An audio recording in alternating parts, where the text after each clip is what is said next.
It was a quiet Saturday afternoon at Willow Creek Park. The kind of day when children's laughter carried through the air, dogs chased after frisbees, and the sunshine felt like it belonged to everyone. At the far end of the park, sitting alone on a worn wooden bench, was Emily Carter. At first glance, Emily looked like the kind of woman who blended into the background: plain jeans, a soft sweater, hair tied back loosely, a pair of old sneakers.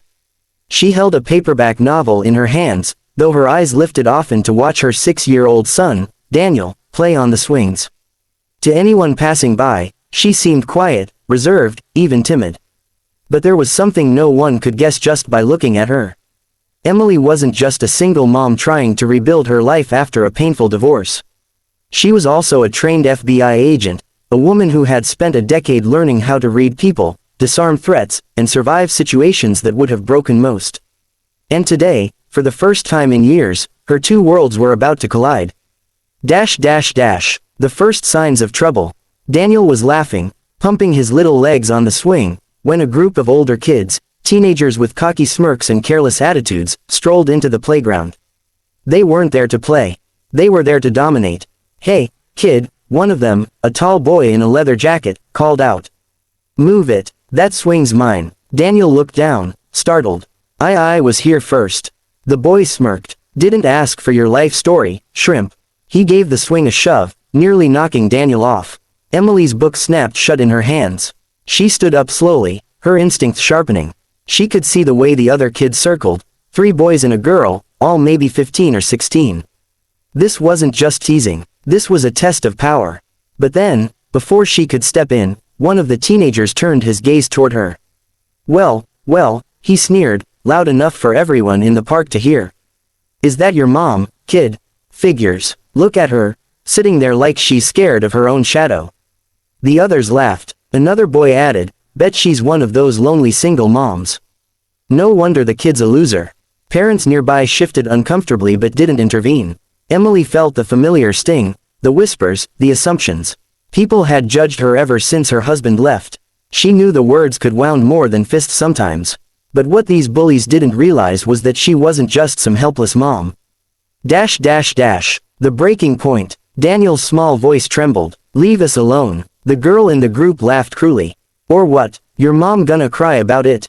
That was it. Emily stepped forward. Her voice was calm, but it carried an edge so sharp it cut through their mockery. "That's enough." The teenagers turned, expecting to see a nervous, pleading parent. Instead, they met Emily's steady gaze. Her brown eyes, which usually seemed soft, were suddenly like steel. "Apologize to my son," she said, her tone controlled, measured, the same tone she'd once used when disarming a bank robber. The leader scoffed. "Or what, lady, you gonna call the cops?" Emily tilted her head, a tiny, almost amused smile tugging at her lips. "That won't be necessary." Something about the way she said it made them hesitate. Still, the boy stepped closer, puffing up his chest. "You think you can tell us what to do? You're just some scared single mom." And that was when Emily did something no one expected. The reveal. Before the boy could blink, she caught his wrist in a fluid motion, twisting just enough to bring him down to his knees without causing serious harm. The others froze, eyes wide. "You see," Emily said quietly, "I'm not afraid of bullies. Not in high school, not now, and definitely not in this park." She released him, letting him scramble back, clutching his wrist.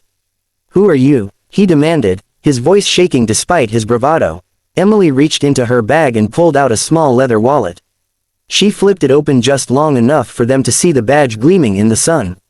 Special Agent Emily Carter, FBI. The silence was deafening. Parents nearby gasped. The bullies' smirks melted away instantly, replaced by shock and embarrassment. "Now," Emily said, her voice soft but carrying authority, "you have a choice. You walk away, apologize to my son, and think about the kind of people you're becoming, or we take this further." The teens looked at one another, their confidence unraveling. Finally, the leader muttered, "Sorry, kid." Daniel nodded quietly, his eyes wide with admiration. The deeper struggle. That night, after the park was empty and quiet again, Emily sat by Daniel's bed as he slept. She stroked his hair, thinking about the life she was trying to give him. It wasn't just about stopping bullies in a park. It was about teaching her son resilience, showing him that strength isn't always about fists, but about standing tall, even when others try to tear you down. Emily thought of the other parents, the ones who had looked away. She thought of the kids who bullied because no one had guided them differently. And she thought of herself, a woman who carried the weight of two identities, mother and agent, both equally important. Her biggest challenge wasn't the criminals she faced on the job. It was raising her son to know kindness, courage, and the difference between power and strength. A final test. The next week, she saw the same group of teens at the park again. For a moment, Daniel clung to her hand, nervous. But this time, the teens simply nodded awkwardly and walked past. Emily smiled, not because she had intimidated them, but because she had planted a seed. Maybe, just maybe, they'd think twice before tearing someone else down.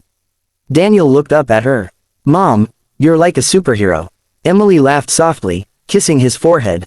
"No, sweetheart, I'm just your mom. That's my most important job."